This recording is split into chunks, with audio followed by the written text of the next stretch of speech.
Good evening, and welcome to our weekly Parsha class. This is a very special Parsha. I say that last week, and I'll say it many other weeks. But each Parsha has its own uniqueness. But sometimes the uniqueness of a Parsha stands out and is glaring. This is the Parsha in which we read of how God communicated the Ten Commandments, more accurately, the Ten Statements, which represents the revelation of God to the world for the first and only time in human history, where God reveals himself to an entire nation and gives them the direction for their lives and for the lives of the entire world. This is what happened at Mount Sinai. So one would have thought that if this is the uniqueness of this Parsha, that it deals with the giving of the Torah, the revelation at Mount Sinai, the unprecedented, unparalleled event, the greatest event in all of human history, one would have imagined that the name of the Parsha should reflect its most important feature, which makes it so unique.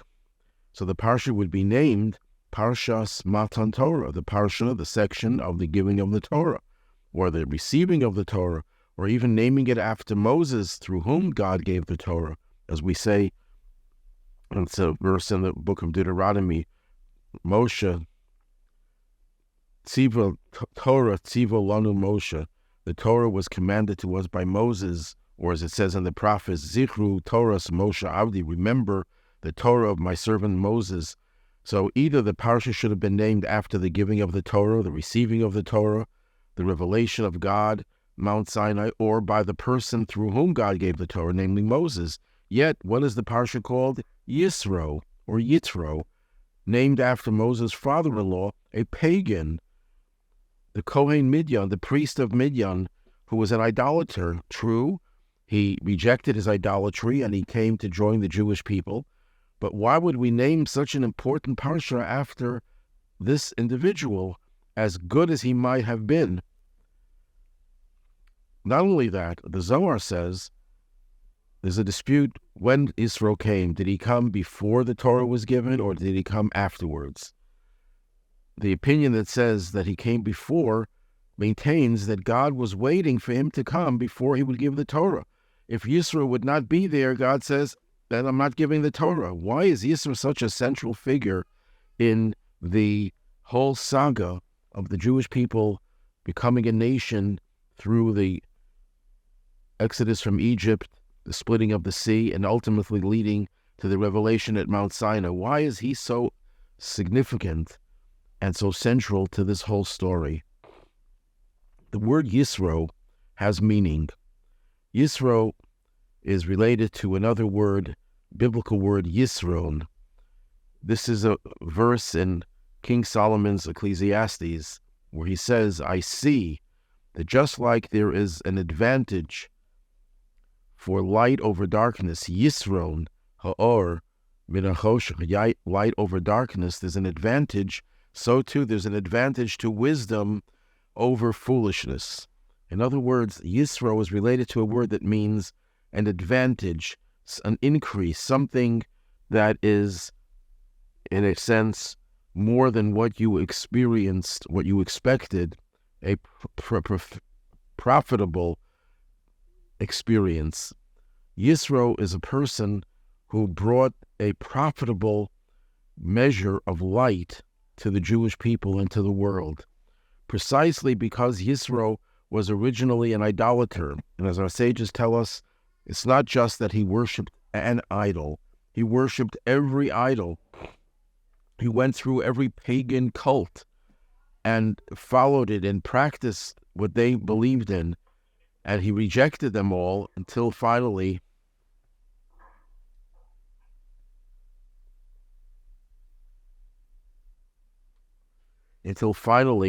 he realized that the true religion is Judaism, and he converted to Judaism. This is the advantage that Yisro had. The word Yisro means the increase of light over darkness. What did King Solomon mean when he said, I see it as an advantage to wisdom over foolishness, just like the advantage of light over darkness. I mean, you don't have to be King Solomon, the wisest of all people, to recognize that there's an advantage to wisdom over foolishness, an advantage of light over darkness. But the deeper meaning is not light is preferable to darkness, or that wisdom is better or superior to foolishness. That even a child recognizes. But what he means is something much deeper than that, and the Hebrew wording bears out this explanation. Just like there's an advantage to light, not over darkness, but from darkness. There's an advantage to light when it comes over or from darkness, over light that comes without having it been preceded by darkness. In other words, when do you really appreciate light? When is light something unique? It's when it was preceded by darkness. It's a very simple physical reality. If you are in a room where there's light and you add some light, it doesn't do very much for you. Even if the light was dim and you added more light, it's beneficial, but it's not revolutionary. But if it's pitch dark and then you introduce a light, even if it's a small light, a match lit, a single candle, a flashlight, but because it was preceded by darkness, the light has so much more effect and so much more power because it came out of darkness. And similarly, when wisdom is there from the very beginning, it's nice, it's wisdom, we appreciate it, we cherish it. But when wisdom comes out of folly, when Jethro preceded his acceptance of the divine, communicated through Torah, before he accepted that, he was in the dark. He practiced every religion. He engaged in every cult and every idolatrous way of life. And the light that he experienced, the wisdom that he experienced, came out of the darkness, came out of the foolishness, not just that it has an advantage over foolishness. And that profitable experience, that additional light that Jethro brought, is the light that brought us to the Torah at Mount Sinai.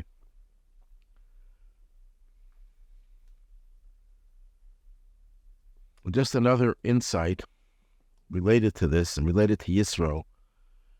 Jethro had married off his daughter Tzipporah to Moses. And the Midrash tells us that he made a condition with Moses that the first child should be devoted to idolatry. That was his stipulation with Moses.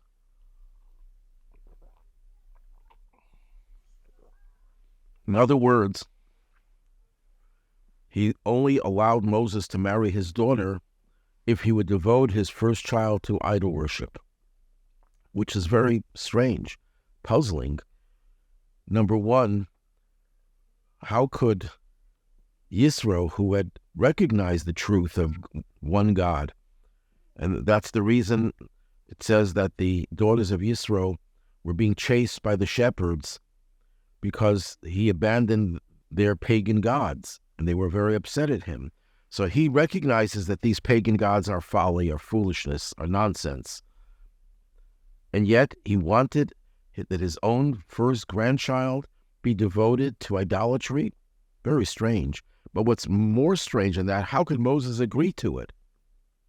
So there are those commentators that say that Moses agreed to it, but he didn't maintain that. How could that be? How could Moses not keep his promise? And how could he make a promise like that? So one explanation, which is the most plausible, even though it's not the simple explanation, is that God forbid to suggest that Moses was going to raise his first son, Gershom, to be an idol worshiper. God forbid to suggest a thing like that. But what Jethro wanted is that his first son, Gershom, should have the advantage that he had. His advantage was that he saw the light over or from the darkness, the wisdom from the foolishness. And that gave him a much higher level, a much more profound level of understanding than had he never been in the dark and he just was exposed to the truth from the very beginning. the light would not have been so powerful. So he wanted that at least the first son should go through the same experience that he had, that he was in the dark, and then he realized the truth. So he didn't want him to become an idolater. He wanted him to study idolatry, to understand what the idolatrous ideologies were all about, and then recognize that God, that the one God is the true God, and all that is false.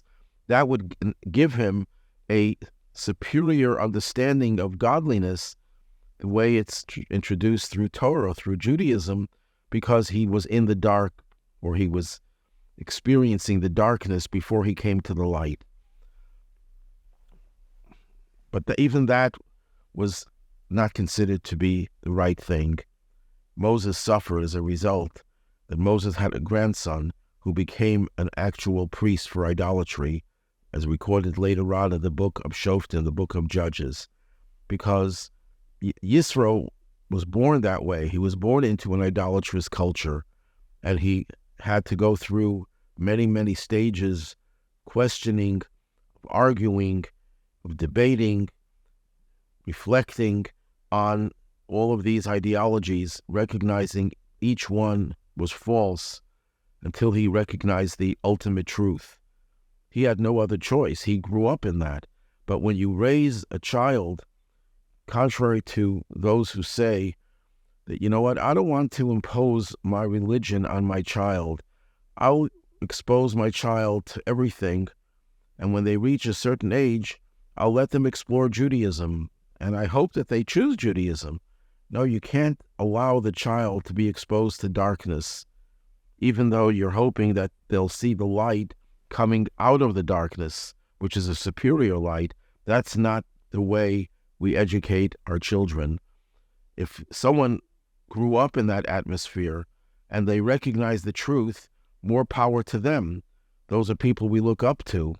But to allow someone initially to go into the darkness with the thought that they're going to come out stronger than anyone else, that's taking a risk, and one is not permitted to take that risk. Yisro wanted Moses to take that risk, but in the end it turned out not to be a very positive step. What prompted Yisro to join the people? The Torah says he heard all that God did to Moses and to his people Israel, that he took them out of Egypt. But Rashi, quoting our sages, says that he was particularly influenced and inspired by two things. One was the splitting of the sea, and the other one was the war against Amalek. Now, we can understand why he was influenced and inspired by the splitting of the sea. That was an incredible miracle, and everyone heard about it. It was a very powerful experience. But why was he influenced and inspired by the war against Amalek? So there's a Hasidic explanation, well, not the simple explanation, that Yisro saw something, a little bit of a contradiction. Here you have the greatest of miracles. If you want to describe a great miracle and you want to give some type of analogy to it, the greatest of miracles was the splitting of the sea. There are many people who say, why doesn't God perform miracles? If God would perform miracles to me, I would change. I would become a better person. So here what happens? There's a splitting of the sea, the greatest of miracles, unparalleled miracle, and yet Jews had to fight a war against Amalek. Why did they have to fight a war against Amalek? So the Torah says, because they started to question, is God amongst us or not? You mean you just witnessed the greatest of miracles? God has put his imprint on the world in an unprecedented manner, and you are questioning if God is within you, if God is part of your experience, after God had done all the miracles, culminating with the splitting of the sea? What did that prove to him? That miracles are not enough. You can't just rely on miracles and not come and join the people, learn with them, live with them, recognize the importance of being connected to Moshe, the leader, the mentor, the one who is going to inspire you, the one who's going to instill within you all the greatest spiritual feelings. You can't just rely on miracles. We're not trying to put down miracles. Miracles, it can enhance your experience, but if all you have is miracles, you could experience the greatest of miracles, but if you don't live a Jewish life in a Jewish atmosphere with study, with being mentored by great people, by leaders, having a Rabbi, if you don't have that, the miracles will wear off and you will even have doubts whether God even is present in your life. And that's why Yisro said, I can't rely on just miracles, on just meditating on God. I have to come and become part of the people, to learn with them, to experience what they experience, and to have a leader, my son-in-law Moses. Then the Torah tells us a story about Yisro's contribution to Judaism. Moses, this is the day after Yom Kippur, according to our sages that Rashi quotes. Moses had now descended from the mountain for the third time with the second tablets, although the story of the golden calf and the breaking of the tablets is mentioned much later in the book of Exodus. The Torah does not speak in chronological order. So after Moses returns on Yom Kippur, the next day he's sitting and judging people. People come to him with all sorts of questions for him to adjudicate. And Yisro is very upset with the way Moses was conducting himself. He says, you're going to wear yourself out. Instead of you being the judge for everyone, you should delegate responsibility of judging to other people. And if there's something a big case, they can bring it to you. But smaller cases, let them judge. We don't need the Supreme Court to judge petty larceny. And therefore, why do we need your skills, your knowledge, which was the greatest of all, for petty cases? Let that be adjudicated by other people, and you won't wear yourself out. And Moses approached God, says Moshe listened to his father-in-law, and he chose different people to be the judges. He put different tiers of judges, and he delegated the responsibility of judging to those judges. And the Torah says that the difficult questions they would bring to Moshe, and the smaller matters these other judges would be responsible for. When you compare what Yisro proposed and what Moshe did, you realize that Moshe changed things slightly. And this reflects the difference between secular law and Jewish law. In secular law, we have in every democratic country, and probably even in dictatorships, you have the Supreme Court judges, the higher level judges, and they deal with big cases. And then the little cases, the petty larceny cases, are judged by smaller, lower level judges. That's what Yisro proposed. And Moses accepts his proposal. He changed something. Instead of saying all the big cases Moses would handle, it's all the difficult cases. Now, one could say, well, big cases are usually difficult, but the Torah could have just used the same word. Why did it have to change from big case to complex cases, difficult cases? And one of the commentators explains that in Judaism, there's no such thing as a small case in terms of its significance. That for some people, a case that involves $100 is no less important than someone who's dealing with a case that involves $1 billion. You can't treat $100 with less seriousness than $1 billion. A judge's role is judgment, justice. And if there's an injustice because someone was cheated out of $100, that's the same injustice as $1 million or $1 billion.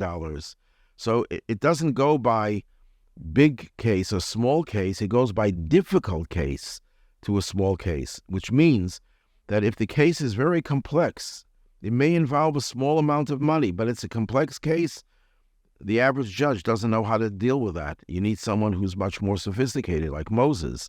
If it's a small case in the sense that it's not complex, although it involves $1 million, but it's very straightforward, then any judge could judge that. We don't care about the amount. In Judaism, we care about justice, and the amount is not crucial, although one could argue correctly that very often the larger cases are more complex, but it's the complexity, not the size of the case. Then the Torah introduces the whole story of the Ten Commandments or the 10 statements. And the Torah there talks about how they traveled from a place called Rephidim, and they came to the Sinai desert, and they encamped in the desert. It uses the plural, but then it changes to the singular. Vayichan Sham Yisrael neged hahar, and Israel then encamped opposite the mountain. So Rashi acknowledges the fact that it changes from plural to singular. Why does it use the singular term, which in English you would translate as that he encamped, not they encamped, but you're talking about the whole nation. So Rashi says, because here they were ki'ish echad, they were like one person, belev echad, with one heart. In all other encampments, there was division, there was discord. But in this, when they encamped next to Mount Sinai, they were all united, like one person with one heart. And this answers a question, according to Rabbi Levi Yitzchak of Berditchev, I believe it was him who said it. In the Haggadah, when we recite the Haggadah, Passover night, there is 15 dayenus. If God would have done X and not done Y, dayenu, that would have been enough. And we go through a whole series, a whole litany of things that God did for us, and each thing we're thankful for. And one of those dayenus is if God would have brought us to Mount Sinai and not given us the Torah, dayenu, that would have been good enough. And that raises a question, how could just be standing in front of Mount Sinai without getting the Torah be sufficient? What would we go away with? Just standing in front of Mount Sinai? That would be useless without the Torah. It's like saying that someone went to the store to go shopping to buy things, but they never went and they never bought anything. They walked home, but at least they went to the store. But what's the point? What's the benefit of going to the store if you're going to buy something and you didn't buy? So I believe it was Rabbi Levi Yitzchak of Berditchev, the famous Hasidic master, who said what happened at Mount Sinai was all the Jews were united as one person. So even if they would not have received the Torah, the mere fact that Jews had such great unity, unprecedented unity, that itself was dayenu. We're so happy for that. We're grateful for that. There's nothing greater than to see all the Jewish people united as one. Question is asked. We find a similar interpretation in last week's parsha, where it talks about how Egypt was pursuing the Jews, and it also uses the singular. Even though there were many Egyptians, it says noseya, as if it was talking about one person. So Rashi also says, but he reverses the order, belev echad ki'ish echad. They all went with one heart, like one person. So the Rebbe explains the difference between what happened at Mount Sinai and what happened with the Egyptians. When the Egyptians were pursuing the Jews, they were like one heart. They all had they shared the same sentiment, the same aspiration. What was their aspiration? To catch the Jews, attack them, destroy them, enslave them again. So, but the Egyptians were not united people. They were united only in their aspiration. They all wanted to see the Jews taken back to Egypt. So they coalesced around that desire as if they were one person. So what was it? It was their one heart, their one aspiration that made them into one person. But they were not really one. They were only one in terms of their desire, of their objective. And we see that today when you're talking about different nations of the world who really don't like the Palestinians, they don't like the Arabs. They don't care about them. They don't shed a tear when tens of thousands, hundreds of thousands, millions of Muslims or Arabs are murdered in other countries, Sudan, and so on and so forth. Syria, Yemen, doesn't mean a thing to them. But yet when we're talking about Israel, all of a sudden, countries that hate each other coalesce. The Belev Echa, they have one heart, one desire to harm the Jewish people, so they coalesce into one body. But that's when you're dealing with evil. Evil, by definition, is fragmented. Evil is not united.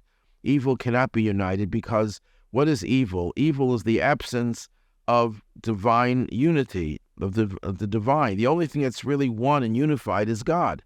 Anything that's detached from God, by definition, is fragmented. So these evil people unite only because they have the same objective, but they're not really one. When it comes to the Jewish people, Rashi uses the reverse. He says they were united, Ke'ish Echad, like one person, Belev Echad. The Jewish people are really one person. We are totally united. Even when we're fighting and we're disagreeing, inherently we are one. That is our nature. That is our essence. That is what makes us Jewish, is that we are one with every other Jew. There's nothing that could separate us. Yet we do disagree. We get into fights. We get into disagreements. We can become very discordant and very splintered and fragmented. So the Torah tells us that when they encamped in Mount Sinai, their ish echad, their oneness, their inherent and intrinsic oneness, manifested itself that they were belev echad. They had one heart. They had one aspiration. Not always do we have one aspiration, even though we're united. But there are times when that aspiration, one aspiration, leads us, reveals the true oneness. And we're seeing that again today as well. In Israel, before October 7th, Israel was going through one of the most divisive periods in Jewish history. And when the terrible massacre occurred, which doesn't justify it in any way, God forbid, when that massacre occurred, the Jewish people united in a way that they were never united before. But it's not that they were united because of the massacre. Jews are inherently united. It's just that we don't always manifest it in terms of our aspirations. And sometimes it takes a tragedy, it takes a catastrophe to bring out the inherent unity.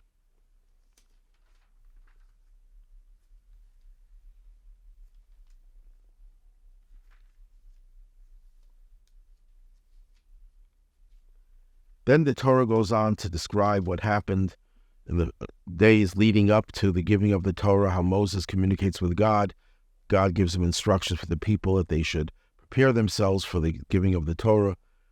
And then it goes on with the Ten Commandments. I think there's a very important thing that we have to bear in mind. We see how evil people do evil, and then they deny that they did it. Holocaust denial, for example. These people know that the Holocaust occurred, but as part of their hatred for the Jewish people, they deny the Holocaust. The Hamas that perpetrated the most horrific evil and even publicized it are now denying it. And many of the people who support them are denying it. And we get very upset, and justifiably so, because not only do you commit the crime, the atrocity, unprecedented crimes, but you then deny it, and you don't give us the ability, the right to redress this atrocity. But we have to realize that denial of what happens to the Jewish people is a terrible crime. It's even a bigger crime when Jews do it to themselves. And what am I referring to? When people deny the Holocaust or deny October 7th, it's a horrible thing. But if they were right and it wasn't true, it didn't happen, we would be very happy. It wouldn't detract from our identities as Jews. If there was no Holocaust, the Jewish people would still be a Jewish people. The Holocaust doesn't define us. October 7th doesn't define us.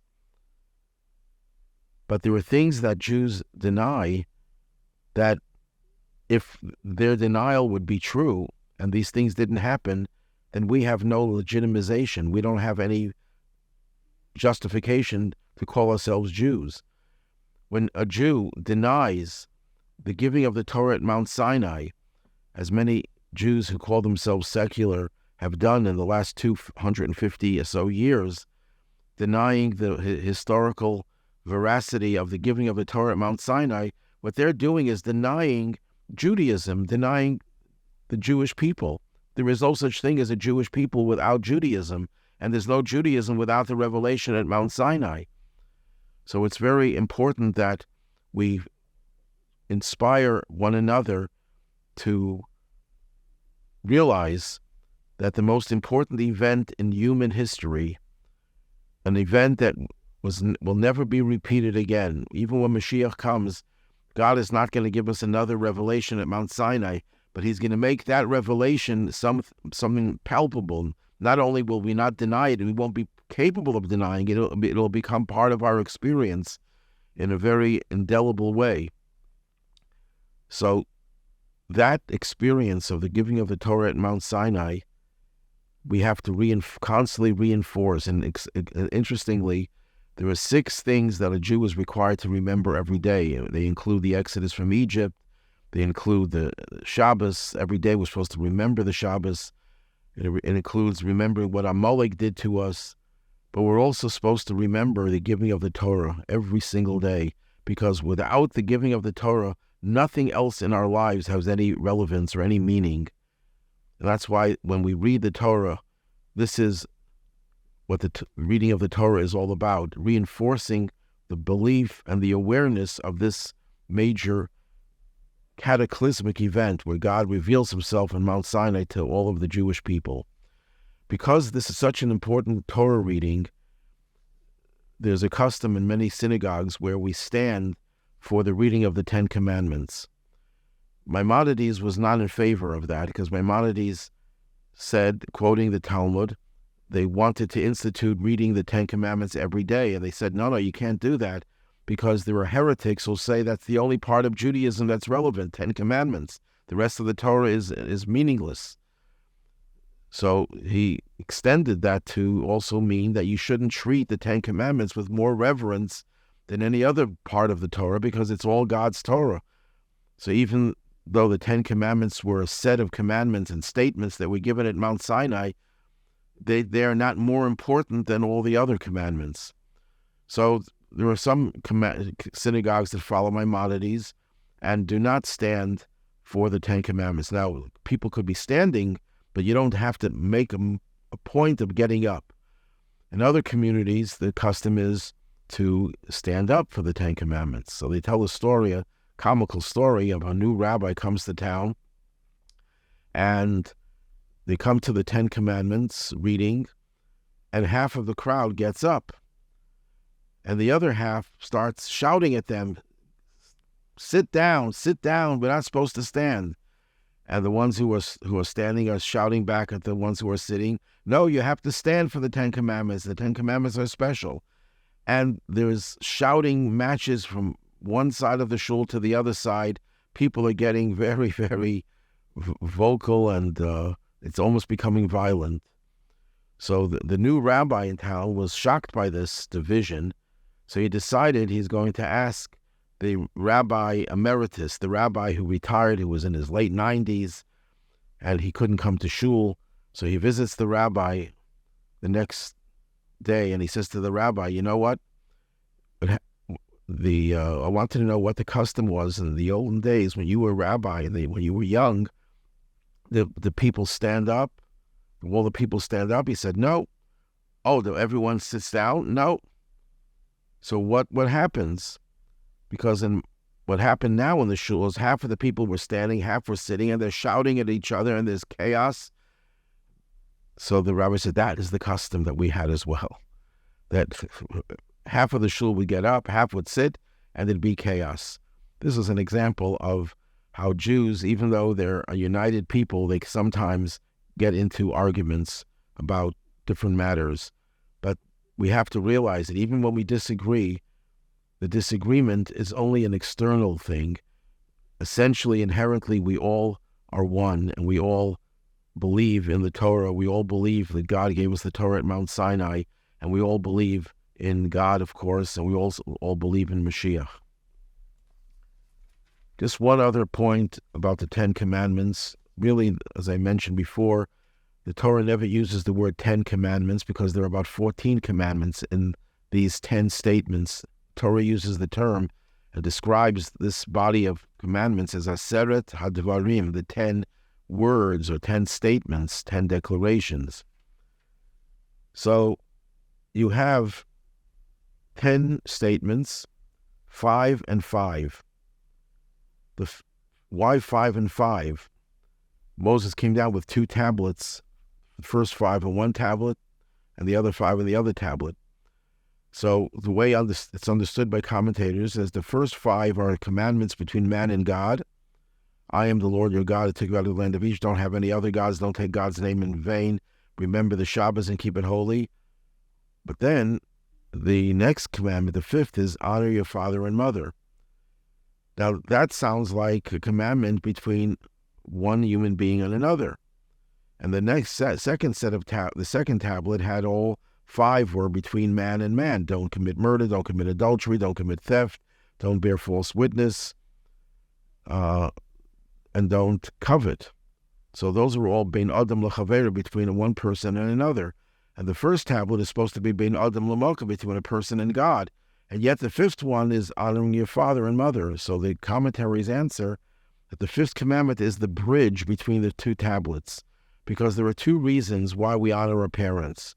One reason is because it's menschlichkeit, it's decency. Look what they do for us. Show a little gratitude. Show a little appreciation for what they did for us. They gave us life. They nurture us. They raise us. They support us. They love us. Treat them with respect. Treat them with honor. That's bein adam l'chaveru. That's between a person and another. Just like you have to treat your parents, you have to treat everyone with respect and show gratitude when gratitude is in order. So in a certain sense, that is bein adam l'chaveru, between man, person, and his fellow, and another person. Just it's a heightened level of respect and gratitude. But then there's another reason why we honor our parents, because they are God's partners. And when you honor your parents, you're honoring God. And because God is abstract for us. So what did God do? He gave us parents. God could have created humanity in a way that we don't need parents. We could just materialize in one way or another. It didn't have to go through parents. God wanted to have parents in our lives because they are surrogates of God. They are partners of God as surrogates of God. And when we treat our parents with respect, we're treating God with respect. In fact, the Talmud relates that there was one rabbi, but he heard the footsteps of his mother approaching. He would say the Shekhinah is approaching, the divine presence is approaching. There's a joke that they say, but the joke has a kernel of truth in it, that God couldn't be everywhere, so he created mothers. Well, what that is certainly saying, and supports what the Talmud says, that mothers, and to the same extent fathers, or in a different way perhaps, are the surrogates of God in this world. And when we treat our parents, we're treating God. We're showing respect and reverence for God.